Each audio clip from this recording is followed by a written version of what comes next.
Good day mga classmate, panibagong araw, panibagong tutorial brought to you by RJ Printing Services, Moragon Creation. Today's video mga classmate ay tuturuan ko kayong mag-print gamit ang ating cellphone. Bago natin umpisan ay padaanin muna natin ang walang kwentang entrong to.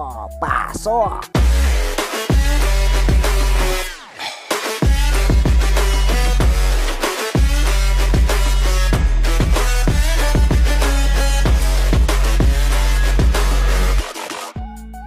Ang printer unit pala mga classmate na gamit natin ay Brother DCP 720DW. Unang step pala mga classmate na gagawin natin ay kailangan muna natin i-connect ang ating printer sa ating Wi-Fi. Pwede naman gumamit tayo ng hotspot. Basta iisa lang ang connection ng printer at ng cellphone. Pindutin lamang ang Wi-Fi button, then find network para i-select ang pangalan ng inyong Wi-Fi. Pag nakita mo na ang pangalan ng Wi-Fi ng kapitbahay mo, pwede mo nang input ang password nito. Kung capital ang unang letra ng iyong password, ay pindutin lamang ang button up hanggang sa lumabas ang pinaka-capital ng iyong password. Then, press OK. Kung may number naman ang dulo ng password mo, pindutin mo ito hanggang sa lumabas ang number dito. Sunod, i-press ang OK kapag okay ka na sa password ng kapitbahay mo. At dahil na-connect na ang ating printer, ay pumunta naman tayo sa ating cellphone. Pagdating sa ating cellphone, ay pumunta lamang sa ating Play Store. Ang ngiti-ngiti lang yan, pero pogi yan. Char.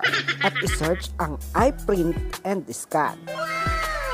At dahil ready na ang gusto kong isearch, pwede ko na itong pindutin.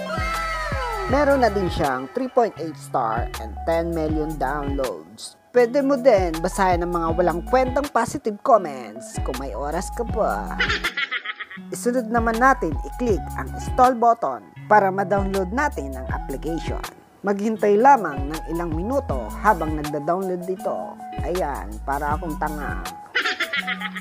I-click ang open para malaman natin kung ano nga ba ang meron sa loob nito. Pindutin ang allow para makapasok tayo sa kabilang mundo. Char! Kung may pagkakataon ka pang basahin ang napakahamang terms and condition na to, simulan mo na. At dahil baka bukas ka pa matapos, scroll ko na lang. Tinatamad ako. I-select ang yes kapag naka-highlight na ito.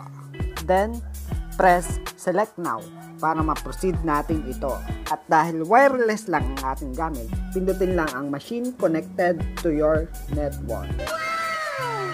Maghintay lang ng ilang minuto dahil dinedetect pa ng cellphone ang printer. Dahil nag-pop up ang IP address natin, in-screenshot ko na lang. Sorry guys. Kapag lumabas na ang icon na to, maaari mo na siyang i-select dahil ito na ang ating printer. Automatic dumedirekta ito sa website ng Brother. Kaya ay click lamang ang button back na nasa baba ng ating cellphone. Pindutin lamang ang Not Now kapag lumabas ang firmware update. Ganyan mga classmate ang itsura ng iPrint and Scan. Pindutin natin ang print icon para malaman natin kung anong nasa loob na to at subukan natin sa photos. Magsaselect tayo ng isang mga classmate para malaman natin sa settings kung ano ang nasa loob. Maaari mo siyang explore mga classmate kung anong gusto mo. Kung masaya ka na ba o kontento ka na. Congratulations! Sa paper size mga classmate, may iba-iba tayong makikita. May mahaba, may maliit, may manipis.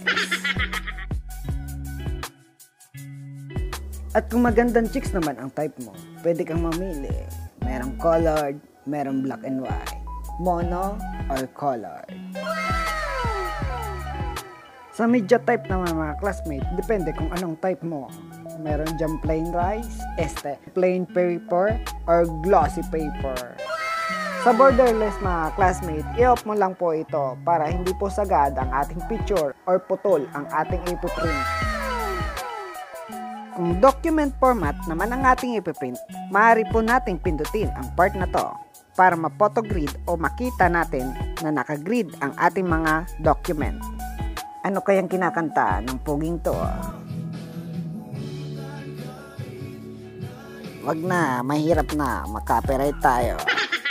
Mag-select naman tayo ng isang document para malaman natin kung parehas nga ba ang settings na nasa document at nasa picture.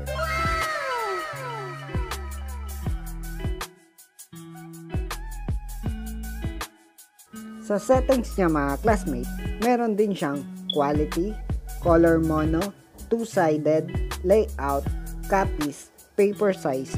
Basta kayo na lang mga classmate mag-explore.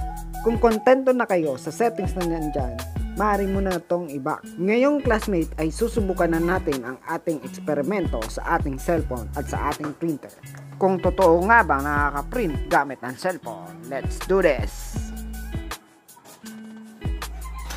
So ayun guys, totoo nga at napakaangas ng ating invention. Kung ikaw ay walang computer or laptop, pwede mo nang gamitin ang iyong cellphone. So ayun guys, kung ikaw ay may natutunan o wala at kung ikaw ay bago pa lamang sa aking YouTube channel, mag-subscribe na at click ang notification bell para ikaw ay update sa aking mga bagong upload. Yo, pop-up, salute!